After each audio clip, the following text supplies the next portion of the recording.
제발 뒷모습 좀 조심하세요. 사진에 다 나와요. 은주가 사돈 앞에서 큰 소리로 타박했다. 사돈 앞에서 체면은 좀 지켜야지. 순자가 조용하지만 단호하게 맞섰다. 뭐라고 하셨어요? 제가 뭘 잘못했다는 거예요? 은주의 얼굴이 순간 굳어졌다. 짝! 은주의 손바닥이 순자의 뺨을 세게 때렸고 사진과는 정적에 휩싸였다. 72년을 살면서 이런 모욕을 당해본 적 없던 순자, 뺨보다 마음이 더 아팠다. 안녕하세요. 오늘 사연 시작하기 전에 무료 버튼인 구독과 좋아요 꼭 눌러주세요. 오순자는 새벽 5시부터 부엌에서 분주하게 움직이고 있었습니다. 손주 정민이의 첫 돌잔치가 이틀 앞으로 다가왔거든요.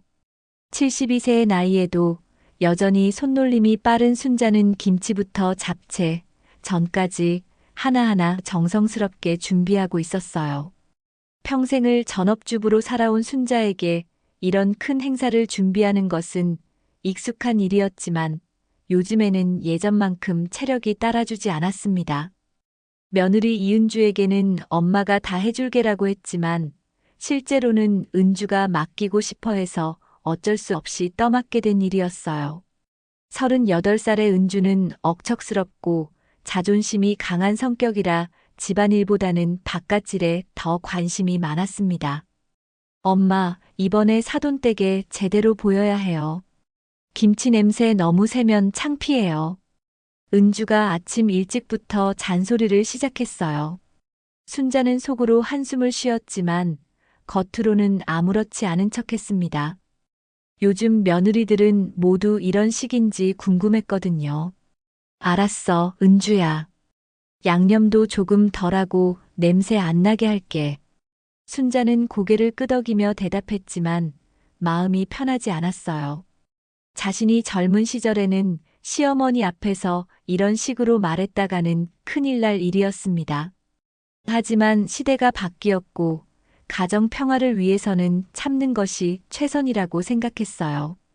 그리고 오늘 음식 준비하는 거 사진으로 찍어서 단체 대화방에 올릴 거예요. 정성스럽게 하는 모습 보여드려야 하니까 옷도 좀 깔끔하게 입으세요. 순자는 고개를 끄덕였지만 은주의 말에서 자신에 대한 배려보다는 체면칠의 의미가 더 크다는 것을 느꼈습니다. 돌잔치는 집안의 큰 행사인데 며느리는 오직 자신의 부모님 체면만 생각하는 것 같았거든요. 요즘 며느리는 다 이런 건가? 내가 옛날에 어른들 앞에서 이랬다면 난리가 났을 텐데. 순자는 마음속으로 중얼거리며 다시 김치를 담그는 일에 집중했어요. 하지만 마음 한구석에는 서운함이 자리 잡고 있었습니다. 오후에 아들 박정호가 회사에서 돌아왔을 때 순자는 여전히 혼자서 부엌 정리를 하고 있었어요. 45세인 정호는 중소기업에서 이사로 일하고 있었지만 집안일에는 별로 관심이 없는 편이었습니다. 특히 갈등 상황이 생기면 회피하는 성향이 강했죠. 엄마, 고생 많으세요.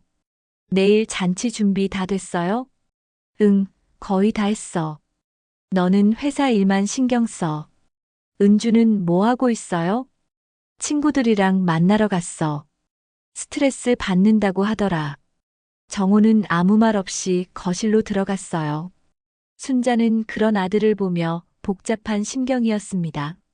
아들도 며느리 편만 들고 자신의 노고는 당연하게 여기는 것 같았어요. 집안의 큰 행사를 앞두고 이 모든 준비를 혼자서 하고 있는데 가족들은 아무도 도와주지 않았습니다. 저녁 시간이 되어서야 은주가 집에 돌아왔습니다. 쇼핑백을 여러 개 들고 온 것을 보니 옷을 사러 갔던 것 같았어요. 얼굴에는 만족스러운 표정이 역력했습니다. 엄마, 내일 입을 옷 샀어요.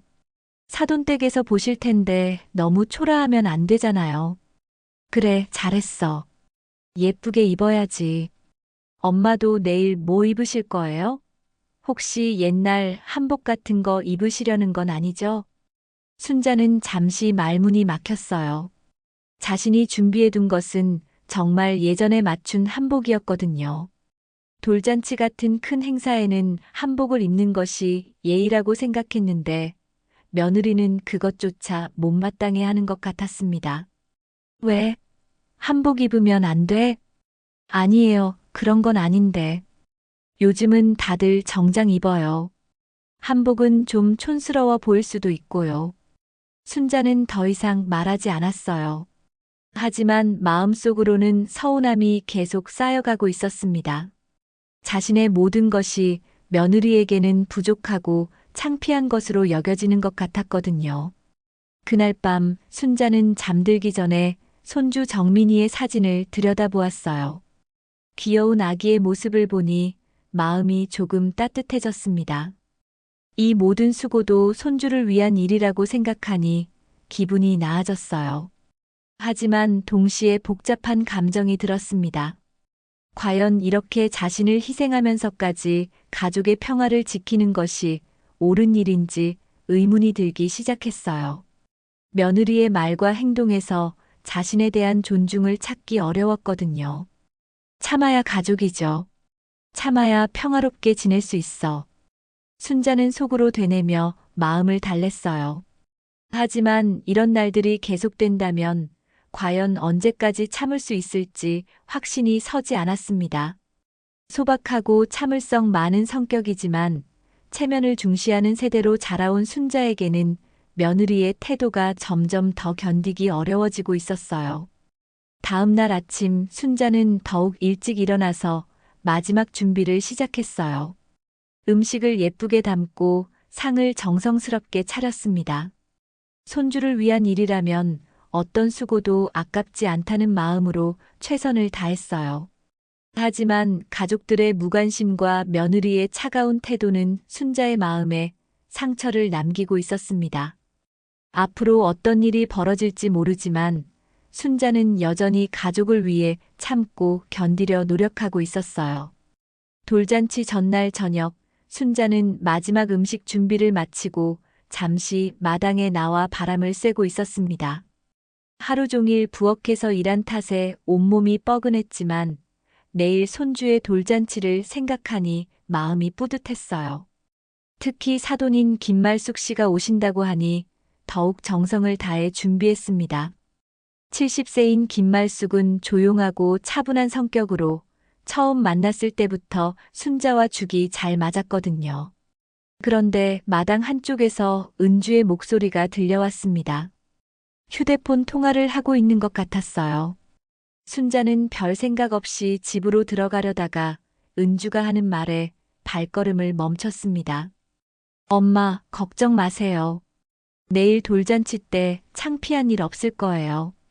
은주가 자신의 어머니인 김말숙과 통화하고 있다는 것을 깨달은 순자는 자연스럽게 귀를 기울였어요. 며느리가 어떤 이야기를 하는지 궁금했거든요. 우리 시어머니요? 그냥 좀 무례하세요. 김치 냄새 나는 것도 신경 안 쓰시고 한복 입겠다고 고집 부리시고요. 순자의 가슴이 철렁 내려앉았습니다. 자신이 무례하다니요. 김치 냄새 때문에라도 환기를 시키고 조심스럽게 했는데 그것마저 불만이었다는 말인가요? 다들 참는 거죠. 어차피 나이도 많으시고. 걱정 마세요. 저런 분 오래 못 가요. 은주의 마지막 말에 순자는 온몸이 얼어붙는 것을 느꼈습니다. 저런 분 오래 못 가다니.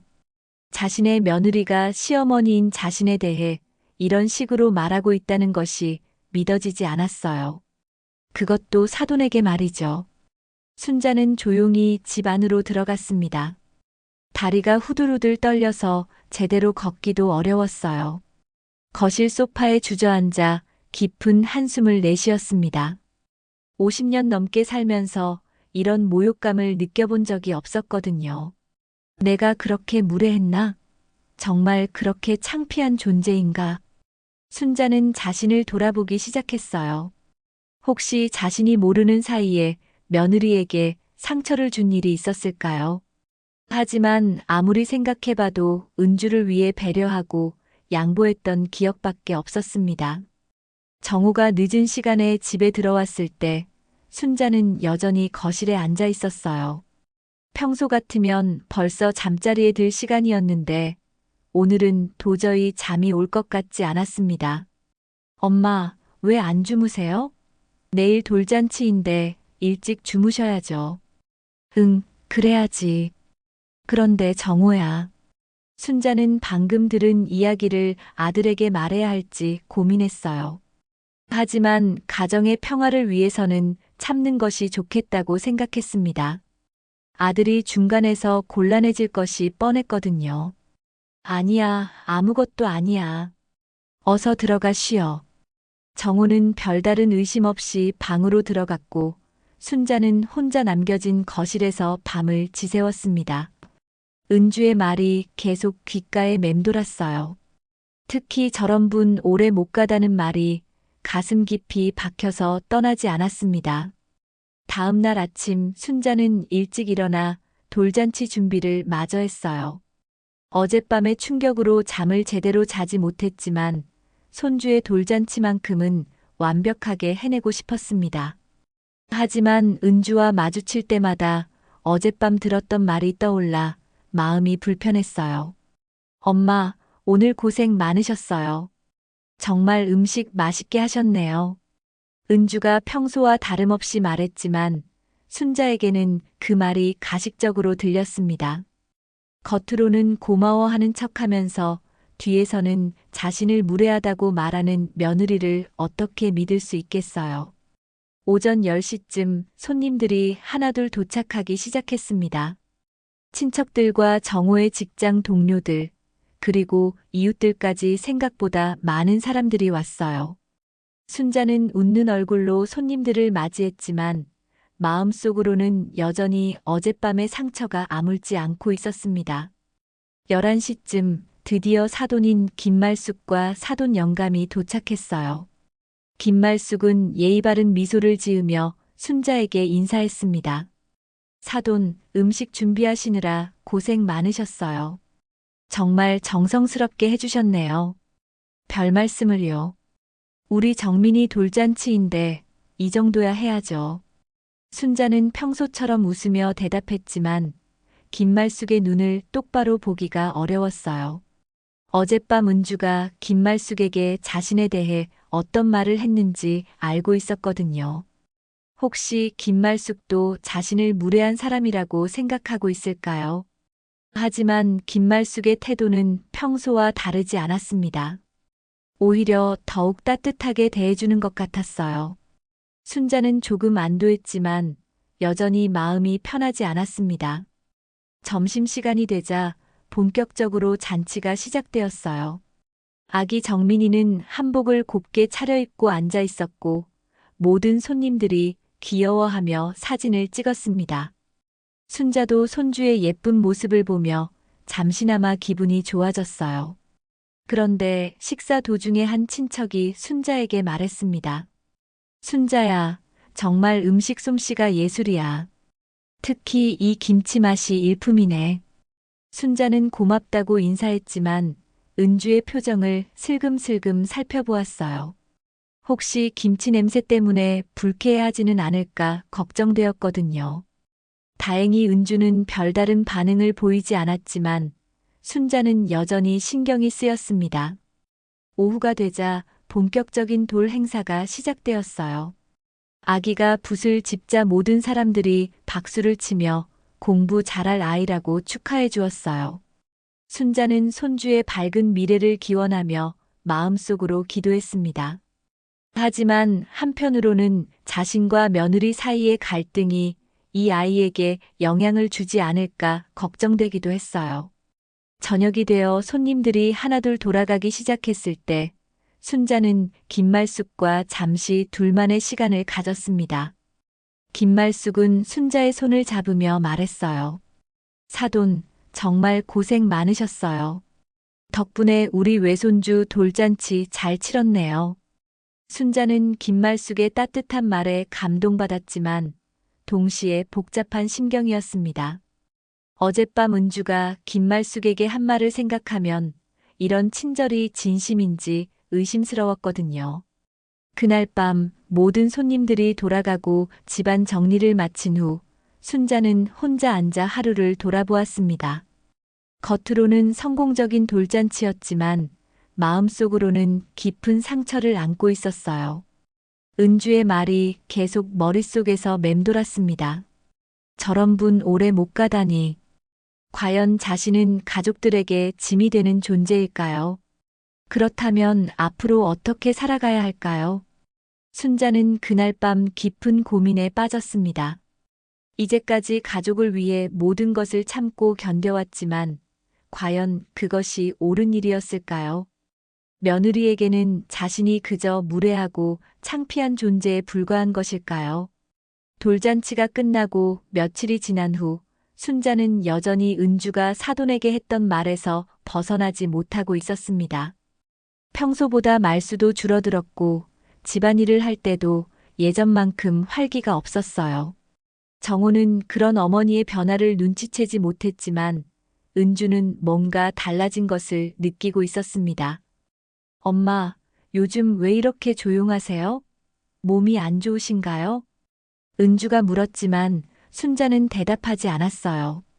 어떻게 며느리에게 당신이 나를 무례하다고 했다는 걸 다 들었다고 말할 수 있겠습니까? 그저 미소만 지으며 넘어갔습니다. 그런 가운데 정민이의 100일 기념 사진을 찍기로 한 날이 다가왔어요. 은주는 며칠 전부터 사진관을 알아보고 가족들의 옷차림까지 세세하게 계획하고 있었습니다. 특히 김말숙도 함께 참여하기로 해서 더욱 신경을 쓰고 있었어요. 엄마, 사진 찍는 날 한복 말고 정장 입으세요. 요즘은 다들 정장 입고 찍어요. 은주의 말에 순자는 속으로 한숨을 쉬었습니다. 또다시 자신의 취향을 무시하는 말이었거든요. 하지만 이번에는 참지 않기로 했어요. 나는 한복이 좋아. 정민이 100일 사진인데 할머니가 한복 입으면 안 되나? 그게 아니라 사진관에서도 요즘은 다들 정장 입고 찍는다고 하더라고요. 한복은 좀 어색할 것 같아서요. 순자는 더 이상 말하지 않았지만 마음속으로는 분노가 치밀어 오르고 있었어요. 돌잔치 때도 한복을 못 입게 했는데 이번에도 같은 소리를 하고 있었습니다. 사진 촬영 당일 순자는 결국 은주의 말대로 검은색 정장을 입고 나왔어요. 거울을 보니 평소에 자신 같지 않아서 어색했지만 가정 평화를 위해 참기로 했습니다. 사진관에 도착하니 김말숙도 이미 와 있었어요.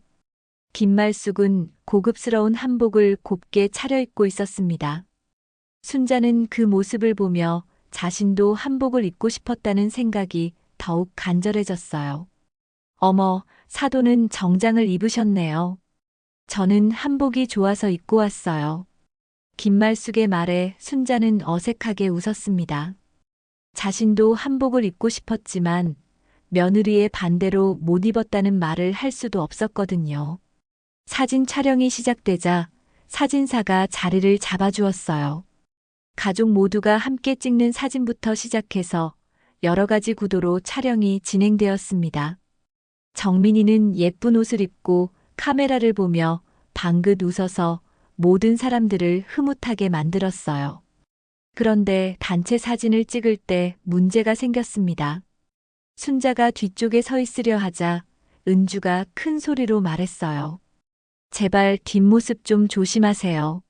사진에 다 나와요. 사진관 안의 모든 사람들이 순자를 바라보는 순간이었어요. 김말숙도 사진사도 심지어 다른 고객들까지 무슨 일인가 하고 쳐다보았습니다. 순자는 얼굴이 빨갛게 달아오르며 당황했어요. 미안해. 내가 조심할게. 순자는 조용히 뒤로 물러나려 했지만 은주는 멈추지 않았어요. 정말 사진 한 장 제대로 못 찍겠네요. 이래서 어른들이랑 같이 찍는 거 싫다니까요. 순자는 더 이상 참을 수 없었습니다. 사돈인 김말숙 앞에서 이런 모욕을 당할 수는 없었어요. 평생 체면을 중시하며 살아온 순자에게는 견딜 수 없는 상황이었습니다. 사돈 앞에서 체면은 좀 지켜야지. 순자가 조용하지만 단호하게 말했을 때 은주의 얼굴이 순간 굳어졌어요. 시어머니가 자신에게 대든다는 것이 믿어지지 않았거든요. 뭐라고 하셨어요? 제가 뭘 잘못했다는 거예요? 잘못한 게 없다면 왜 이렇게 화를 내는 거야? 순자의 차분한 반박에 은주는 더욱 화가 났어요. 평소 조용하던 시어머니가 자신에게 맞서는 것이 기분 나빴습니다. 그 순간 예상치 못한 일이 벌어졌어요. 은주가 갑자기 손바닥으로 순자의 뺨을 세게 쳤습니다. 짝 하는 소리가 사진관 전체에 울려 퍼졌어요. 사진관은 순간 정적에 휩싸였습니다. 김말숙은 입을 다물지 못했고 사진사는 어떻게 해야 할지 몰라 하며 멈춰 서 있었어요. 다른 고객들도 무슨 일인가 하고 쳐다보았습니다. 순자는 뺨을 움켜쥐고 그 자리에 서 있었어요. 72년을 살면서 이런 모욕을 당해본 적이 없었습니다. 그것도 자신의 며느리에게서 말이에요. 뺨이 따가웠지만 마음이 더 아팠습니다. 은주야. 정호가 급히 달려와 아내를 말렸지만 이미 일은 벌어진 후였어요. 은주는 여전히 화가 나 있었고 순자는 충격에서 벗어나지 못하고 있었습니다. 어머니가 자꾸 저를 무시하잖아요. 저도 사람이라고요. 은주가 소리쳤지만 그 누구도 동조하지 않았어요. 아무리 화가 났어도 시어머니를 때린다는 것은 용서받을 수 없는 일이었거든요. 김말숙이 조용히 순자에게 다가왔어요. 사돈, 괜찮으세요? 김말숙의 걱정스러운 목소리에 순자는 겨우 고개를 끄덕였습니다. 하지만 마음속으로는 큰 충격을 받고 있었어요. 자신의 며느리가 사돈 앞에서 이런 일을 벌일 줄은 꿈에도 생각하지 못했습니다. 죄송합니다. 집에 가보겠습니다. 순자는 조용히 말하고 사진관을 나섰어요. 뒤에서 정호가 부르는 소리가 들렸지만 돌아보지 않았습니다. 지금은 혼자 있고 싶었거든요. 집에 돌아온 순자는 거울 앞에 서서 자신의 뺨을 살펴보았어요. 빨갛게 부어오른 뺨을 보니 현실감이 들었습니다. 정말로 며느리에게 맞았다는 것이 말이에요.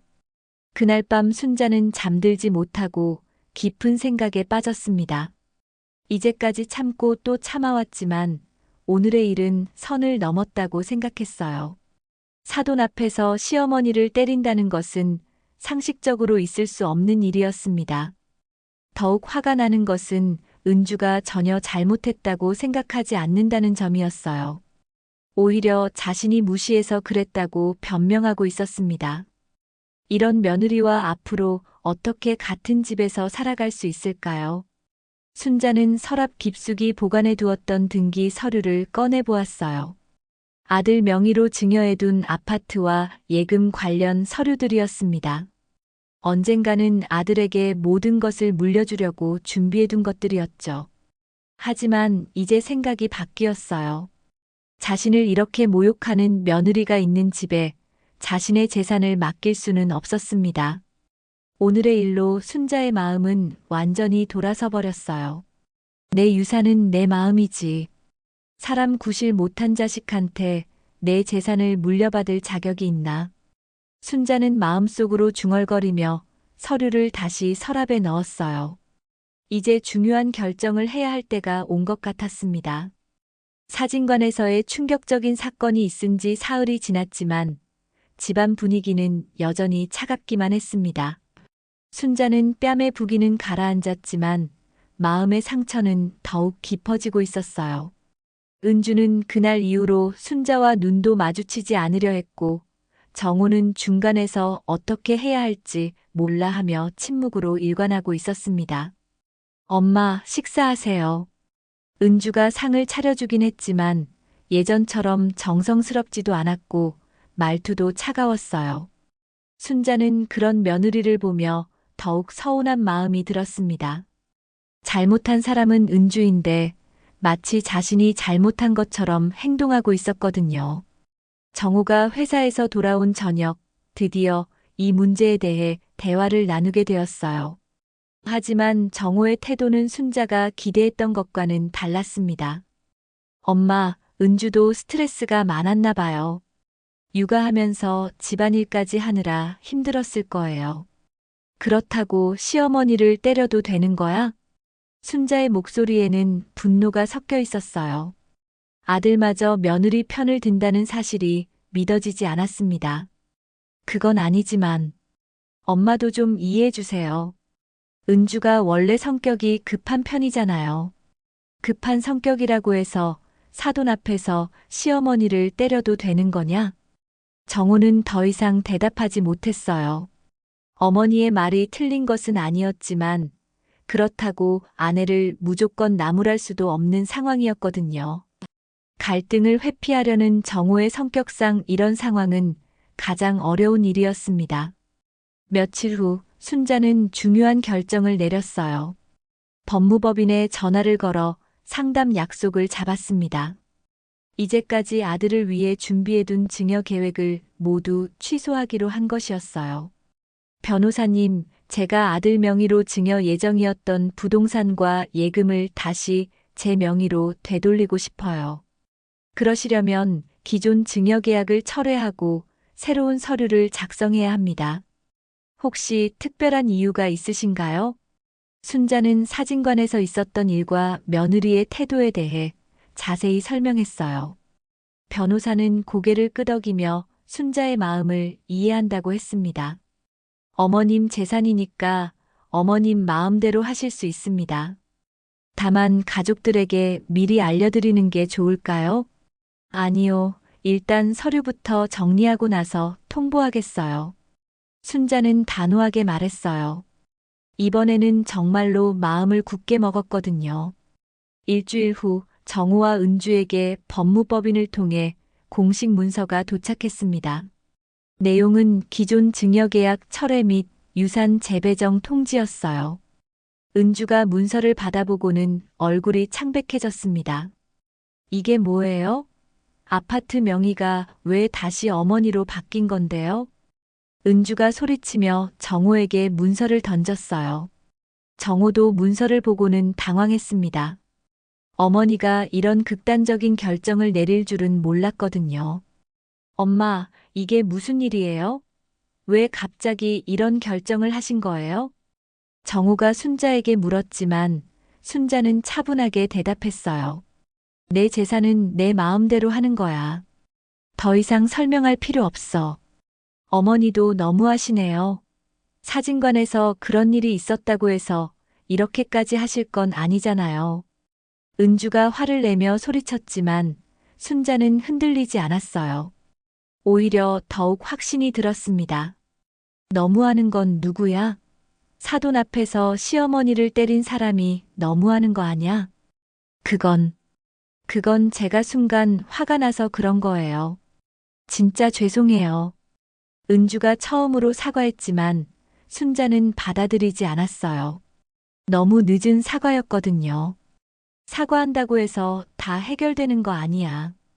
이미 선을 넘었어. 그날 밤 집안은 더욱 어수선해졌어요. 은주는 친정 어머니인 김말숙에게 전화를 걸어 상황을 알렸습니다. 김말숙은 그동안 조용히 지켜보고만 있었지만 이제는 개입할 수밖에 없는 상황이 되었어요. 다음 날 김말숙이 직접 순자의 집을 찾아왔습니다.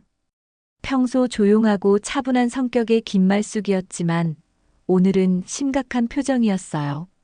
사돈, 말씀 좀 나눠봐요. 네, 사돈. 어서 들어오세요. 순자는 김말숙을 정중하게 맞이했지만 마음속으로는 긴장하고 있었어요. 김말숙이 무슨 말을 할지 예상이 되었거든요. 사돈, 은주가 그날 잘못한 건 인정해요. 하지만 유산까지 박탈하시는 건 너무 심한 것 같아요. 김말숙의 말에 순자는 고개를 저었어요. 사돈, 그날 보셨잖아요. 며느리가 시어머니를 때리는 걸 말이에요. 그것도 사돈 앞에서요. 그건 그렇지만 사돈이라면 이해해 주실 거라고 생각해요. 만약 사돈이 저런 일을 당했다면 어떻게 하셨겠어요? 김말숙은 할 말이 없었어요. 순자의 말이 틀린 것은 아니었거든요.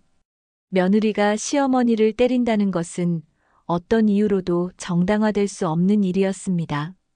그래도 가족인데 한 번 더 기회를 주시면 안 될까요? 사돈, 저도 처음에는 참으려고 했어요. 가정 평화를 위해서 말이에요. 하지만 이제는 한계예요. 순자는 그동안 겪었던 일들을 김말숙에게 자세히 설명했어요. 돌잔치 전날 밤 은주가 김말숙에게 했던 말부터 시작해서 사진관에서의 일까지 모든 것을 털어놓았습니다. 김말숙은 순자의 이야기를 들으며 점점 표정이 어두워졌어요. 특히 은주가 자신에게 했던 말을 듣고는 크게 놀랐습니다. 은주가 정말 그런 말을 했나요? 네, 제가 직접 들었어요. 저런 분 오래 못 간다고 했어요. 김말숙은 더 이상 할 말이 없었어요. 딸의 행동이 잘못되었다는 것을 인정할 수밖에 없었거든요. 사돈, 정말 죄송해요. 제가 은주를 제대로 교육시키지 못했나 봐요. 사돈 잘못은 아니에요. 하지만 이제는 더 이상 참을 수 없어요. 그날 김말숙은 집에 돌아가면서 은주에게 따끔한 말을 했어요. 하지만 이미 벌어진 일을 되돌리기에는 너무 늦었습니다. 순자의 마음은 이미 돌아선 상태였거든요. 며칠 후 순자는 또 다른 결정을 내렸어요. 이제는 정말로 새로운 삶을 시작할 때가 되었다고 생각했습니다. 아들과 며느리에게 의존하며 눈치 보며 사는 것보다는 자신만의 길을 걸어가는 것이 나을 것 같았어요. 순자의 결정이 확정된 지 일주일이 지나자 집안의 분위기는 더욱 악화되었습니다. 은주는 매일 전화 통화를 하며 친구들에게 하소연을 늘어놓았고 정호는 회사에서 돌아와도 말수가 줄어들었어요. 무엇보다 현실적인 문제가 시작되었습니다.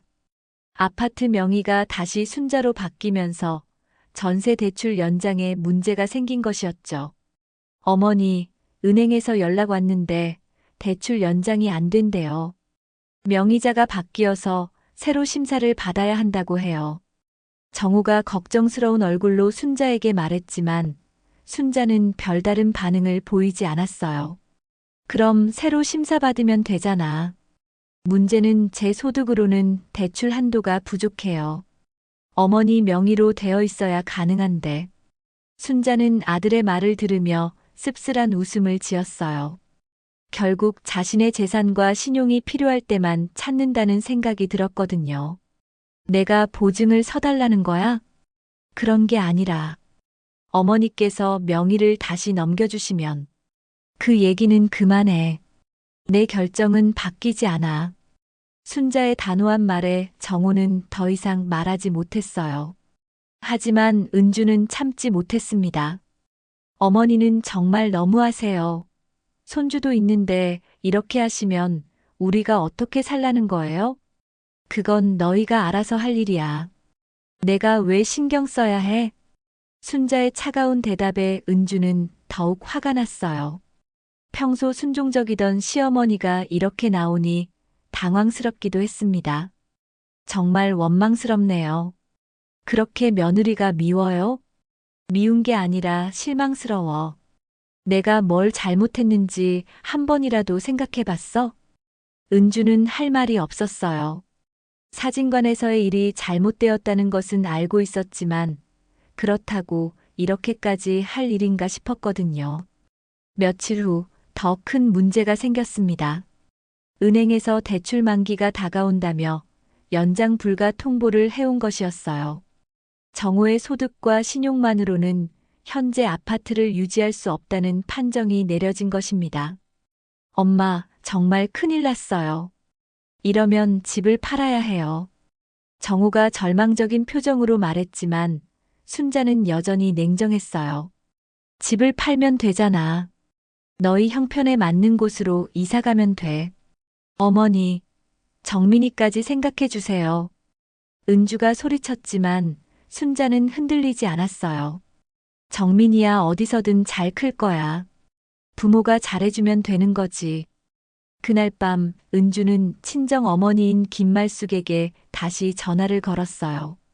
이번에는 정말 절박한 상황이었거든요. 엄마, 정말 어떻게 하죠? 시어머니가 전혀 마음을 바꿀 생각이 없어요. 은주야, 내가 너무 심하게 했잖아. 시어머니를 때린다는 게 말이 돼? 김말숙도 이번에는 딸을 엄하게 꾸짖었어요. 순자와 대화를 나눈 후 은주의 행동이 얼마나 잘못되었는지 깨달았거든요. 엄마도 저 편이 아니네요. 편을 드는 게 아니라 잘못된 건 잘못됐다고 말하는 거야. 내가 먼저 진심으로 사과해야 해. 하지만 은주는 자존심이 강해서 쉽게 사과하지 못했어요. 특히 순자가 이미 마음을 돌린 상황에서 사과한들 소용없을 거라고 생각했습니다. 한 달이 지나자 상황은 더욱 심각해졌어요. 정우 가족은 결국 현재 아파트에서 나가야 하는 상황에 직면했습니다. 전세금을 받아 더 작은 집으로 이사를 가거나 월세로 살아야 하는 처지가 된 것이었죠. 어머니, 정말 마지막으로 부탁드려요. 정민이 때문에라도 도와주세요. 정우가 무릎을 꿇고 애원했지만 순자는 고개를 저었어요. 정우야, 내가 아빠가 됐으면 책임을 져야지. 언제까지 엄마한테 의존할 거야? 하지만 갑자기 이렇게 되면 갑자기가 아니야. 은주가 선을 넘었으니까 이렇게 된 거지. 순자는 아들이 불쌍하긴 했지만 이번에는 절대 물러서지 않기로 마음먹었어요. 한번 용서해주면 또다시 같은 일이 반복될 것이 뻔했거든요. 그런 가운데 순자는 새로운 계획을 세우고 있었습니다. 이제 혼자 살아갈 준비를 해야 했거든요. 72세의 나이에 새로운 시작을 한다는 것이 쉽지는 않겠지만 이대로 계속 참고 살 수는 없었어요. 먼저 동네 노인복지센터에 가서 봉사활동에 대해 알아보았습니다. 혼자 지내는 시간이 많아질 테니 의미 있는 일을 하며 보내고 싶었거든요. 어르신, 봉사활동에 관심이 있으시군요. 어떤 일을 해보고 싶으세요? 복지센터 직원이 친절하게 안내해 주었어요. 순자는 여러 가지 프로그램을 살펴보며 자신에게 맞는 것을 찾아보았습니다. 독거노인 도시락 배달은 어떠세요? 요리도 잘하시는 것 같고. 네, 그것도 좋겠네요. 언제부터 시작할 수 있나요? 순자는 적극적으로 봉사활동에 참여하기로 했어요. 집에서 며느리 눈치만 보며 지내는 것보다는 훨씬 의미 있는 일이라고 생각했거든요. 봉사활동을 시작한 지 일주일 후 순자는 새로운 사람들을 만나게 되었어요. 같은 처지의 어르신들도 있었고 젊은 봉사자들도 있었습니다. 특히 한 젊은 남성이 순자의 눈에 띄었어요. 안녕하세요. 저는 이민호예요. 앞으로 함께 봉사활동하게 됐네요. 30대 초반으로 보이는 민호는 조용하고 성실한 인상이었어요. 장애가 있는 동생을 돌보면서도 봉사활동까지 하고 있다고 했습니다. 어머니, 김치 정말 맛있어요. 우리 동생이 어머니 김치 먹고 싶어 해요. 민호가 순자가 담근 김치를 맛보고 감탄했을 때 순자는 뿌듯함을 느꼈어요. 오랜만에 누군가 자신의 음식을 진심으로 좋아해 주는 것 같았거든요. 그럼 좀 더 담가서 가져다 드려. 정말요? 고맙습니다. 민호의 진심 어린 감사 인사에 순자는 마음이 따뜻해졌어요. 며느리는 자신의 김치 냄새를 싫어했는데 이 젊은 사람은 진심으로 좋아해 주니 얼마나 고마운지 몰랐습니다. 그날 밤 순자는 오랜만에 편안한 마음으로 잠자리에 들었어요. 비록 가족과는 멀어졌지만 새로운 사람들과의 만남이 마음을 위로해주고 있었습니다. 핏줄이라고 다 내 사람이 아니더라. 마음이 닿는 데가 진짜 가족이지. 순자는 마음속으로 중얼거리며 새로운 삶에 대한 희망을 품기 시작했어요. 이제 진정으로 자신을 아껴주는 사람들과 함께 살아가고 싶었습니다. 봉사활동을 시작한 지 2달이 지나면서 순자의 일상은 완전히 바뀌었습니다. 매일 아침 일찍 일어나 독거노인들을 위한 도시락을 준비하고 직접 배달까지 다니며 보람찬 하루하루를 보내고 있었어요. 특히 이민호와 함께 일하면서 오랜만에 진정한 인정을 느끼고 있었습니다. 어머니, 오늘도 김치 정말 맛있게 담그셨네요. 우리 동생이 어머니 김치만 찾아요. 민호가 환한 미소를 지으며 말할 때마다 순자는 가슴이 따뜻해졌어요. 며느리 은주는 자신의 김치 냄새를 싫어했는데 이 착한 청년은 진심으로 고마워하니 얼마나 기분이 좋은지 몰랐습니다. 민호야, 동생분은 몇 살이야? 26살인데 어려서 사고를 당해서 혼자서는 생활하기 어려워요. 그래서 제가 돌보고 있어요. 민호의 말에 순자는 마음이 아팠습니다. 이런 어려운 상황에서도 봉사활동까지 하는 민호의 마음씨가 너무나 고마웠어요. 힘들 텐데 봉사활동까지 하고 정말 기특하네. 어머니 덕분에 오히려 힘이 나요. 어머니가 해주시는 음식 먹고 우리 동생이 많이 좋아졌거든요. 순자는 민호의 말을 듣고 뿌듯함을 느꼈어요. 자신이 누군가에게 진정으로 도움이 되고 있다는 생각이 들었거든요. 가족들에게는 짐이 되는 존재였지만 여기서는 꼭 필요한 사람이 된 것 같았습니다. 한편 순자가 집을 비우는 시간이 많아지면서 정우와 은주는 더욱 어려운 상황에 처하게 되었어요. 전세 대출 문제로 결국 더 작은 집으로 이사를 가야 하는 상황이 되었습니다. 엄마, 어머니 어디 가셨어요? 요즘 집에 계시는 시간이 없네요. 정우가 걱정스럽게 물었지만 순자는 담담하게 대답했어요. 봉사활동 하러 나가. 거기서 내가 필요한 사람들이 있거든. 봉사활동요? 갑자기 왜? 갑자기가 아니야. 이제 내 인생을 살아가려고. 순자의 말에 정우는 할 말이 없었어요. 어머니가 이렇게 단호하게 나오는 것을 처음 보았거든요. 그런데 엄마, 우리 이사 문제는 그건 너희가 알아서 해결해. 나는 더 이상 간섭하지 않을 거야. 순자는 차갑게 말하고 나가버렸어요. 아들이 불쌍하긴 했지만 이제는 선을 그어야 할 때라고 생각했습니다. 복지센터에서 만난 다른 어르신들도 순자의 변화를 눈치챘어요. 처음 왔을 때는 침울해 보였는데 이제는 활기차고 밝은 모습이었거든요. 순자 씨, 요즘 많이 밝아지셨네요. 무슨 좋은 일 있어요? 좋은 일이라기보다는 이제 내 인생을 살아가고 있어서 그런가 봐요. 순자의 대답에 다른 어르신들도 고개를 끄덕였어요. 모두들 비슷한 경험이 있었거든요. 자식들을 위해 희생하며 살다가 결국 서운함만 남게 되는 경우 말이에요. 맞아요. 우리도 이제 우리 인생 살아야죠. 그런 가운데 순자는 중요한 결정을 하나 더 내렸습니다. 아예 독립적인 생활을 시작하기로 한 것이었어요. 현재 살고 있는 큰 아파트에서 나가서 작지만 자신만의 공간에서 살고 싶었습니다. 민호야, 혹시 이 근처에 작은 원룸이나 투룸 있는지 알아? 네. 왜 그런 걸 찾으세요? 이사를 하려고. 이제 혼자 살아보고 싶어서. 민호는 순자의 말을 듣고 걱정스러운 표정을 지었어요. 어머니, 가족분들이랑 떨어져 사시려고요? 응, 이제 그럴 때가 된 것 같아. 순자는 민호에게 그동안 있었던 일들을 간단히 설명해 주었어요. 민호는 순자의 이야기를 듣고 마음이 아팠습니다. 어머니가 그런 일을 겪으셨군요. 정말 힘드셨을 텐데. 힘들었지. 하지만 이제는 괜찮아. 오히려 자유로워진 기분이야. 민호는 순자를 위해 집을 알아보겠다고 했어요. 순자는 그런 민호의 배려에 감동받았습니다. 일주일 후 민호가 괜찮은 투룸을 하나 찾아왔어요. 복지센터에서 가까운 곳에 있는 깔끔한 집이었습니다. 어머니, 여기 어떠세요? 복지센터도 가깝고 교통도 편해요.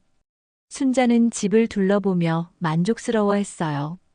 크지는 않지만 자신 혼자 살기에는 충분했고 무엇보다 아무도 눈치 볼 필요가 없는 자신만의 공간이었거든요. 좋네. 여기로 정하자. 순자가 결정을 내리자 민호도 기뻐했어요. 순자가 새로운 출발을 하는 것을 도와줄 수 있어서 뿌듯했거든요. 집을 정한 후 순자는 정우와 은주에게 이사 계획을 알렸어요. 두 사람은 깜짝 놀랐습니다. 엄마, 갑자기 이사요? 왜 그런 결정을 하세요? 갑자기가 아니야. 이제 너희도 독립해서 살고 나도 내 길을 가는 거지. 어머니, 제발 다시 생각해 보세요. 우리가 잘못했어요. 은주가 처음으로 진심으로 사과했지만 순자는 이미 마음을 정한 상태였어요. 늦었어. 이미 계약까지 끝났어. 이사 당일 민호가 도와주러 왔어요. 순자의 짐이 생각보다 많지 않아서 금세 정리가 되었습니다. 어머니, 새 집에서 행복하세요. 고마워, 민호야. 내 덕분에 새로운 시작을 할 수 있게 됐어. 순자는 민호에게 진심으로 감사 인사를 했어요. 이 착한 청년이 없었다면 이렇게 용기를 낼 수 없었을 거라고 생각했거든요.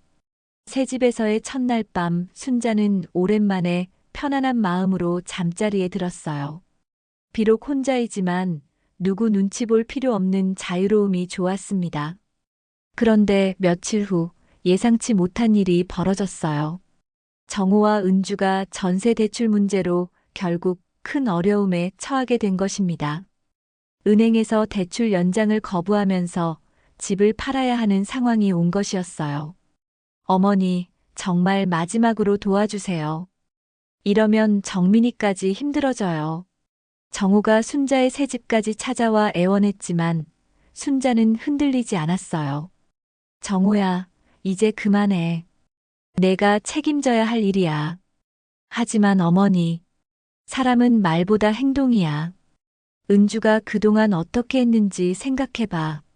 순자는 더 이상 뒤돌아보지 않기로 했습니다. 이제 정말로 자신만의 인생을 살아갈 때가 온 것이었어요.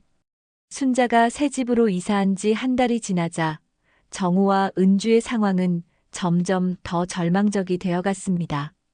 전세 대출을 받을 수 없게 되면서 결국 아파트를 팔아야 하는 처지에 놓였고 그나마도 금매로 내놓느라 손해를 감수해야 했어요. 무엇보다 정민이를 키우면서 이런 불안정한 상황이 계속되니 정신적으로도 많이 지쳐 있었습니다. 여보, 이제 정말 어떻게 해야 할까요? 월세로 살기에는 아이 키우기가 너무 힘들 것 같아요. 은주가 정호에게 절망적인 목소리로 말했어요. 그동안 넓은 아파트에서 여유롭게 살았는데 갑자기 좁은 월세방으로 옮겨야 한다는 현실이 받아들여지지 않았습니다. 어머니한테 한 번 더 부탁해 볼까? 이미 몇 번이나 갔잖아요. 어머니 마음은 바뀌지 않을 것 같아요. 정호도 어머니의 단호한 태도를 보며 포기하고 있었어요. 평생 순종적이던 어머니가 이렇게 냉정하게 나올 줄은 꿈에도 생각하지 못했거든요. 그런 가운데 더 충격적인 소식이 들려왔습니다. 순자가 김말숙에게 전화를 걸어 중요한 이야기를 했다는 것이었어요. 사돈, 말씀드릴 게 있어서 연락드렸어요. 네, 사돈. 무슨 일이세요? 김말숙은 순자의 진지한 목소리에 긴장했어요. 무슨 말을 할지 예상이 되었거든요. 제가 유산을 다시 정리하려고 해요. 이제 정우한테 물려줄 생각이 없어요. 사돈, 그래도 가족인데. 사돈도 그날 보셨잖아요. 은주가 어떻게 했는지 말이에요. 김말숙은 할 말이 없었어요. 딸 은주의 행동이 잘못되었다는 것을 부인할 수 없었거든요. 그럼 유산을 어떻게 하실 건가요? 아직 정하지는 않았지만 정우한테 주지는 않을 거예요. 차라리 의미 있는 곳에 기부하는 게 나을 것 같아요. 순자의 말에 김말숙은 크게 놀랐어요. 설마 그 정도까지 할 줄은 몰랐거든요. 이 소식이 은주에게 전해지자 은주는 완전히 패닉 상태가 되었어요. 유산까지 포기한다는 것은 정말로 관계를 끊겠다는 의미였거든요. 엄마, 어떡해요? 시어머니가 유산을 다른 데 주신다고 해요. 은주야, 이제 와서 어쩌겠어? 내가 그렇게 만든 거잖아. 김말숙도 이번에는 딸을 타이르지 않았어요. 이미 선을 넘은 일이라고 생각했거든요. 그날 내가 뭘 했는진 잊지 말아라. 김말숙의 차가운 말에 은주는 울음을 터뜨렸어요. 친정 어머니마저 자신의 편이 아니라는 사실이 더욱 절망스러웠습니다. 며칠 후 정우와 은주는 정말로 아파트를 팔고 작은 월세방으로 이사를 가야 했어요. 넓고 좋았던 아파트에서 좁은 투룸으로 옮기면서 생활 수준이 급격히 떨어졌습니다. 정민아, 미안해. 아빠가 무능해서. 정우가 아기를 안고 자책하는 모습을 보며 은주는 더욱 후회가 되었어요. 자신의 한순간의 화가 이런 결과를 가져올 줄 몰랐거든요. 그런 가운데 순자는 새로운 계획을 세우고 있었습니다. 봉사활동을 하면서 만난 민호에게 큰 관심을 갖게 되었거든요. 장애가 있는 동생을 성실하게 돌보면서도 다른 사람들을 위해 봉사하는 민호의 모습에 깊은 감동을 받았어요. 민호야, 동생분과 함께 사는 집은 어때? 불편하지 않아? 괜찮아요, 어머니. 좀 좁긴 하지만 우리 둘이 살기에는 충분해요. 민호는 항상 긍정적이었지만 순자는 그들의 어려운 생활을 눈치채고 있었어요. 낡은 원룸에서 형제가 함께 살면서 생활비도 빠듯해 보였거든요. 민호야, 혹시 더 좋은 집으로 이사하고 싶지 않아? 이사요? 저희는 지금도 충분해요. 더 좋은 집은 경제적으로 부담이 되거든요. 순자는 민호의 대답을 들으며 마음이 아팠어요. 이렇게 착한 청년이 어려운 환경에서 살고 있다는 것이 안타까웠습니다. 그날 밤 순자는 중요한 결정을 내렸어요. 자신의 유산을 민호에게 물려주기로 한 것이었습니다. 혈연 관계는 아니지만 진정으로 자신을 필요로 하고 감사해야 하는 사람에게 주는 것이 맞다고 생각했거든요. 다음 날 순자는 법무법인을 찾아가 유언장을 작성했어요. 변호사님, 제 재산을 이민호라는 청년에게 물려주고 싶어요. 가족이 아닌 분께 유산을 남기시는 건가요? 네, 진짜 가족 같은 사람이에요. 당신 같은 사람이라면 내 재산을 맡길 수 있어요. 변호사는 순자의 의지를 확인하고 유언장 작성을 도와주었어요. 순자는 또렷한 정신으로 자신의 모든 재산을 민호에게 물려준다는 내용을 작성했습니다. 며칠 후 순자는 민호에게 이 사실을 알렸어요. 민호야, 내가 중요한 말이 있어. 네, 어머니. 무슨 말씀이세요? 내가 내게 내 재산을 물려주기로 했어. 민호는 깜짝 놀라며 손을 흔들었어요. 어머니, 그런 말씀은 하지 마세요. 저는 그런 걸 바라고 도와드린 게 아니에요. 알아. 내가 그런 사람이 아니라는 걸 알고 있어. 그래서 더욱 내게 주고 싶은 거야. 순자는 민호의 손을 잡으며 진심을 전했어요. 내가 동생을 돌보는 모습을 보면서 진짜 가족이 뭔지 알게 됐어. 혈연보다는 마음이 더 중요하다는 걸 말이야. 민호는 순자의 말에 눈물이 났어요. 이런 큰 사랑을 받을 자격이 있는지 확신할 수 없었거든요. 어머니, 정말 감사하지만, 고맙지만 뭐, 내 마음이야. 당신들 같은 사람이 있어야 세상이 따뜻해지는 거야. 한편 이 소식이 정우와 은주에게 전해지자 두 사람은 완전히 절망에 빠졌어요. 정말로 어머니가 유산을 다른 사람에게 주기로 했다는 것이 믿어지지 않았거든요. 어머니, 정말 이렇게 하실 건가요?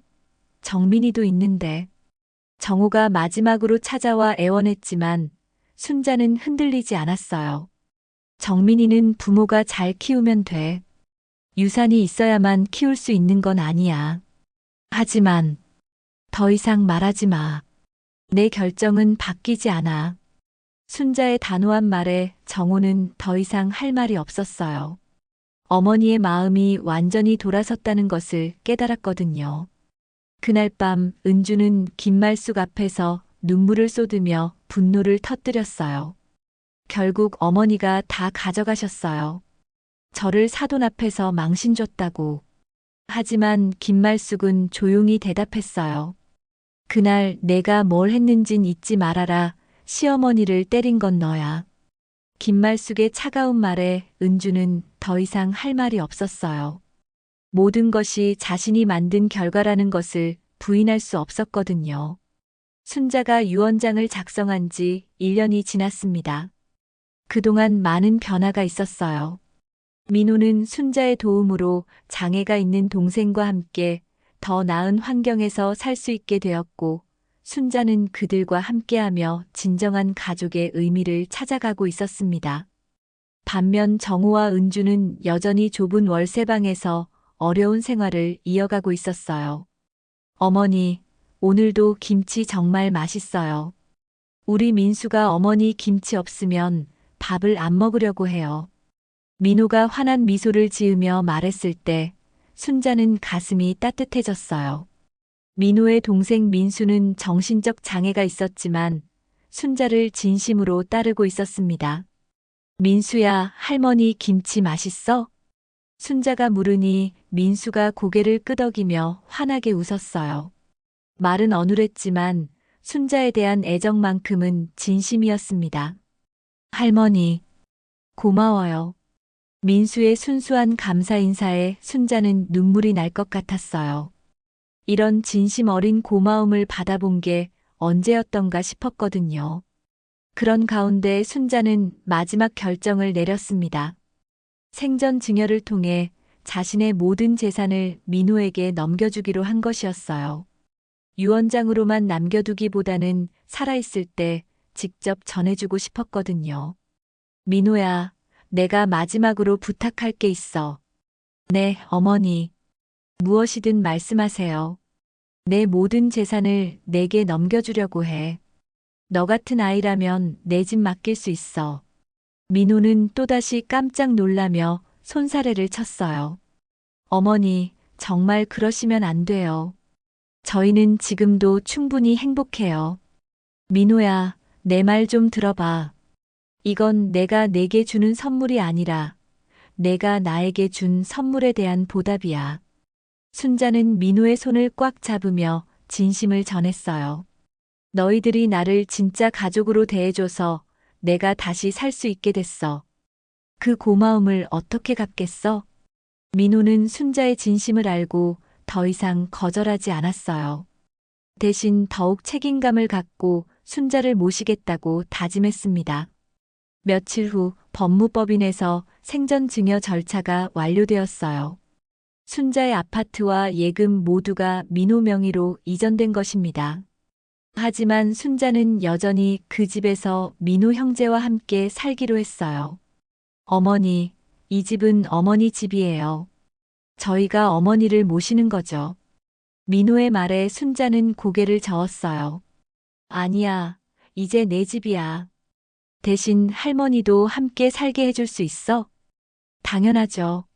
어머니 없으면 저희는 어떻게 살아요? 그들의 대화를 듣고 있던 민수도 고개를 끄덕이며 웃었어요. 이제 정말로 하나의 가족이 된 것 같았습니다. 한편 이 소식이 정우와 은주에게 전해지자 은주는 분노를 참지 못했어요. 하지만 이번에는 김말숙이 단호하게 딸을 막았습니다. 은주야, 이제 그만해. 더 이상 시어머니를 괴롭히지 마.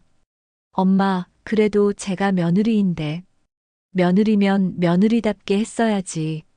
시어머니를 때린 며느리가 어디 있어? 김말숙의 냉정한 말에 은주는 더 이상 항변할 수 없었어요. 모든 것이 자신의 잘못으로 벌어진 일이라는 것을 부인할 수 없었거든요. 결국 어머니가 다 가져가셨어요. 날 사돈 앞에서 망신 줬다고. 은주가 눈물을 흘리며 말했지만 김말숙은 동정하지 않았어요. 그날 내가 뭘 했는진 잊지 말아라. 시어머니한테 손을 댄 건 내야. 몇 달이 지난 어느 날 순자는 혼자 조용한 시간을 갖고 있었어요. 민호와 민수가 외출한 사이 거실에 앉아 지난 일들을 돌이켜보고 있었습니다.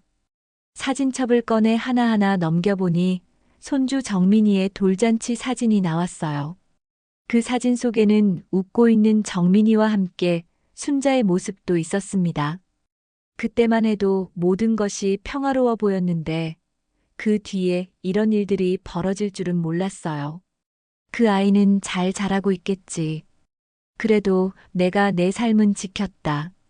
순자는 마음속으로 중얼거리며 사진을 다시 덮었어요. 정민이가 그리웠지만 자신의 선택을 후회하지는 않았습니다.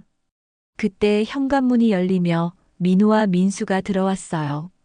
어머니, 저희 왔어요. 민수가 순자를 보자마자 달려와 안겼어요. 순자는 민수를 꼭 안으며 미소를 지었습니다. 민수야, 밖에서 재미있었어? 네. 형이랑 아이스크림 먹었어요. 민수의 천진난만한 웃음을 보며 순자는 자신의 선택이 옳았다는 확신이 들었어요. 이런 순수한 마음을 가진 사람들과 함께하는 것이 진정한 행복이었습니다. 어머니, 오늘 복지센터에서 감사패를 받으셨다면서요? 축하드려요. 민호가 순자의 봉사활동 공로를 치하하며 말했어요. 순자는 1년 넘게 꾸준히 봉사활동을 하면서 많은 어르신들에게 도움을 주었거든요. 뭘 그런 걸로. 나도 도움받은 게 더 많은데. 어머니가 계셔서 저희가 이렇게 행복하게 살 수 있는 거예요. 민호의 진심 어린 말에 순자는 가슴이 뭉클해졌어요. 혈연 관계가 아니어도 이렇게 진심으로 대해주는 사람들이 있다는 것이 감사했습니다. 그날 저녁 세 사람은 함께 식사를 하며 오순도순 이야기를 나누었어요. 민수는 오늘 있었던 일들을 어눌하지만 열심히 설명했고 민호는 동생의 말을 보충해주며 웃었습니다. 순자는 그런 모습을 보며 흐뭇해했어요. 민호야, 민수야, 너희들과 함께 살 수 있어서 정말 행복해. 저희도요, 어머니. 민수가 환하게 웃으며 대답했고 민호도 고개를 끄덕였어요. 그날 밤 순자는 일기장에 한 줄을 적었습니다. 진짜 가족은 혈연이 아니라 마음으로 만들어지는 것이구나. 이제야 그 의미를 알게 되었다. 창밖으로 별들이 반짝이고 있었어요. 순자의 새로운 인생도 그 별들처럼 밝게 빛나고 있었습니다. 비록 늦은 나이에 깨달은 것이지만 진정한 가족의 의미를 찾은 것만으로도 충분히 의미 있는 삶이었어요. 며칠 후 순자는 텅 빈 옛집 아파트를 마지막으로 둘러보러 갔습니다. 이제는 민호 명의가 된 집이지만 오랜 추억이 담긴 곳이었거든요.